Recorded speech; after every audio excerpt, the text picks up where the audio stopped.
Thanks for being here. Today's Yen and the Restless spoilers send shockwaves through Genoa City.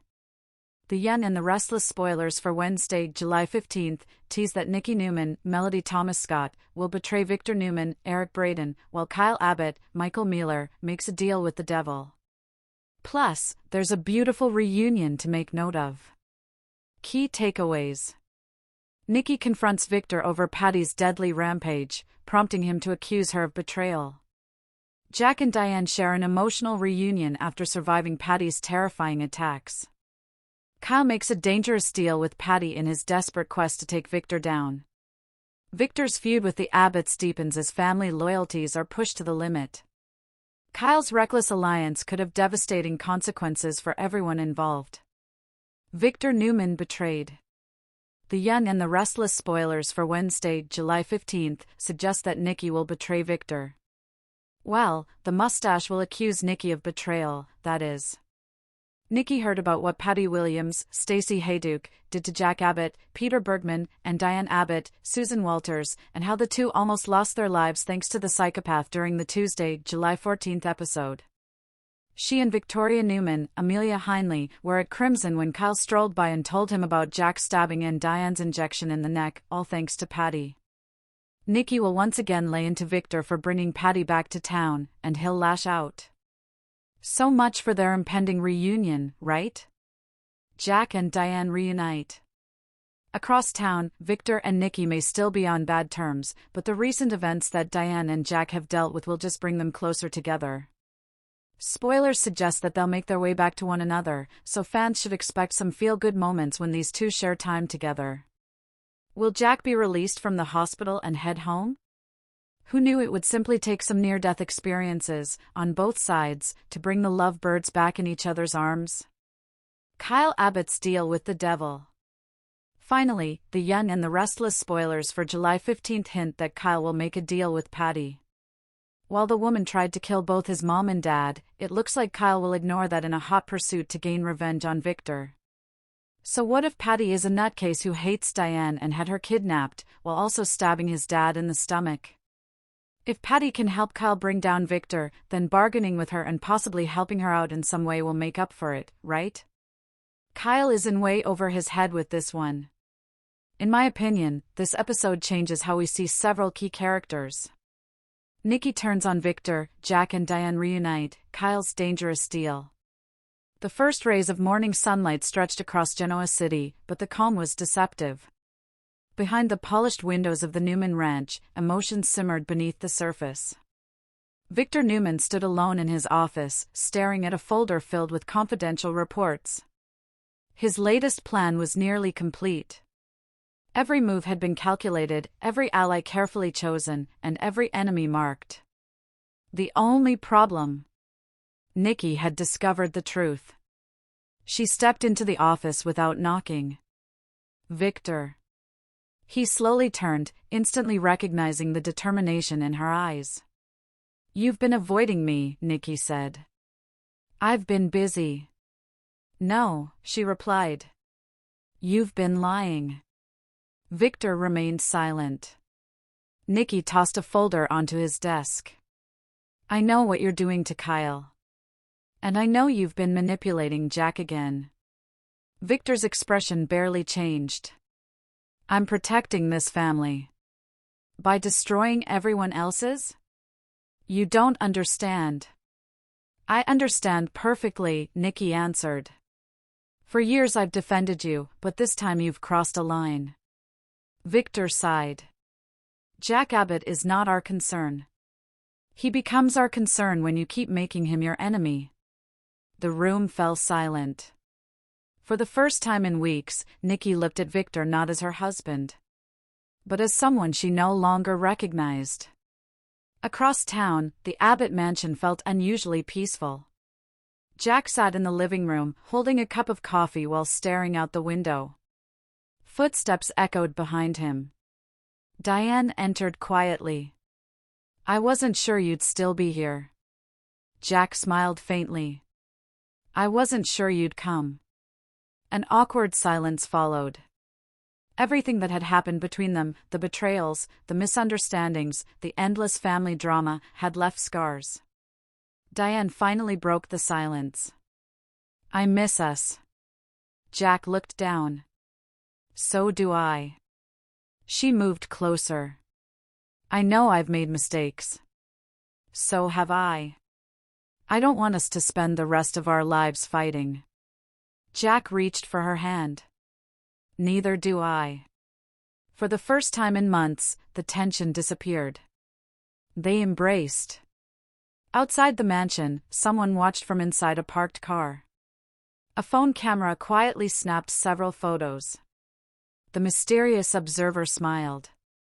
This reunion is going to change everything. Meanwhile, Kyle Abbott couldn't ignore the pressure any longer. Every decision he made seemed to create another problem.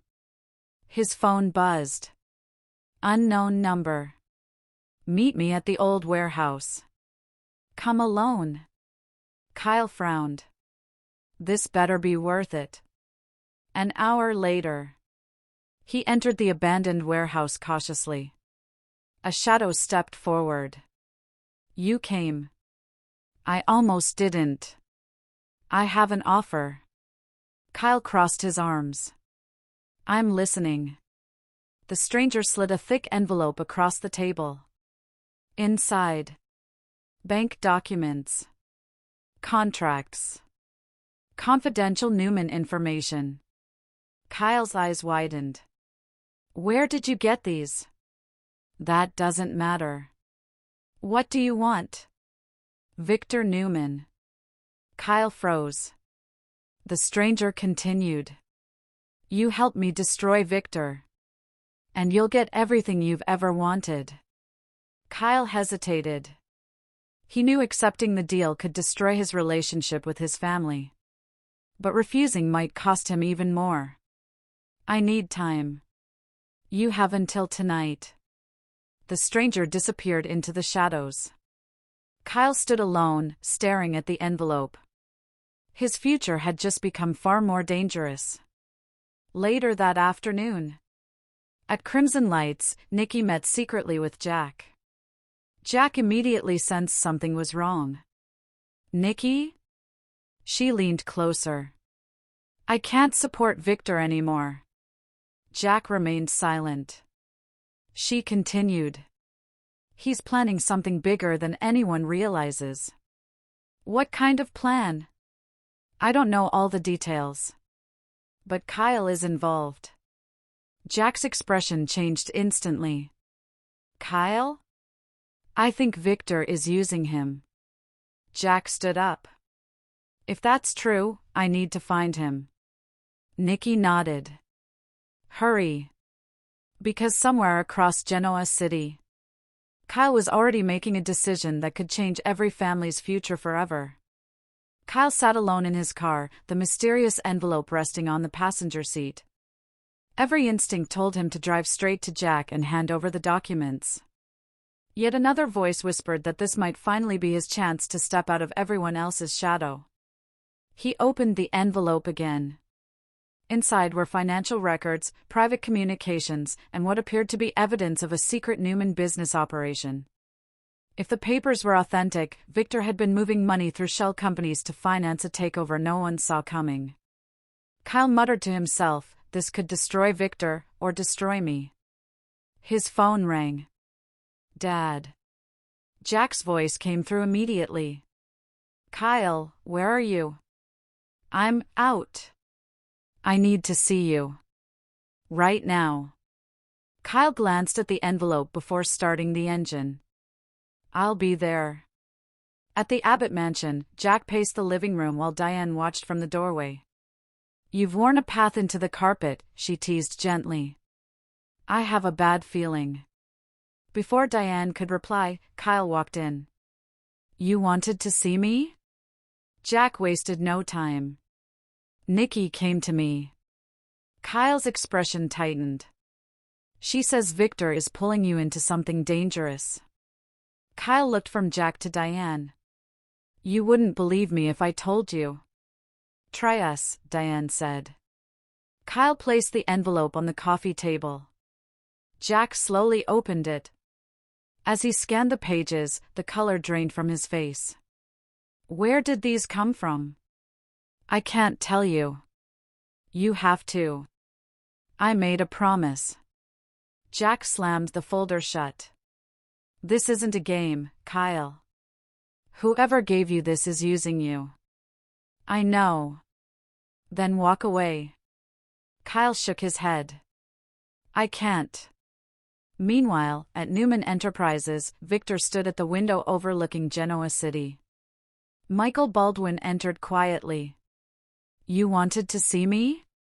Victor nodded. Our friend has made contact with Kyle. Michael frowned. So it's begun. Exactly as planned. You expected him to take the bait? Victor allowed himself the faintest smile. Young people always think they're making their own choices. Michael hesitated. And Nikki? Victor's smile disappeared. She'll come around. I'm not so sure. Victor turned sharply.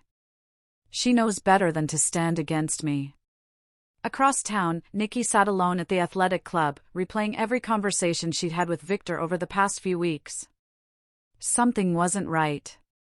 She realized Victor hadn't merely been hiding business secrets. He'd been hiding something personal. Someone approached her table. It was Ashley Abbott. I heard you wanted to talk. Nikki nodded. I think Victor's planning something none of us understand. Ashley folded her arms. When does he ever stop? This feels different. Ashley leaned closer. What are you thinking? I'm thinking Jack and Kyle are walking into a trap. Later that evening, Diane stood on the Abbott Mansion patio, unable to shake the feeling that someone had been watching the house. She stepped into the garden. A twig snapped. Who's there? Silence. She took another cautious step. Then a hooded figure emerged from the darkness. You should tell Jack to stop digging. Diane's heart pounded. Who are you? If Kyle keeps asking questions, someone he loves will pay the price. Before Diane could react, the stranger disappeared into the night. Back inside, Diane rushed to Jack. We're being watched. Jack immediately stood. What happened? She described the encounter in detail. Jack's face hardened. This is bigger than Victor. Kyle looked between them. The person I met today. I never saw their face. Jack placed a reassuring hand on his son's shoulder. Then we're going to uncover the truth together. For the first time in a long while, father and son stood united. But elsewhere in Genoa City, Victor received a single encrypted message on his phone.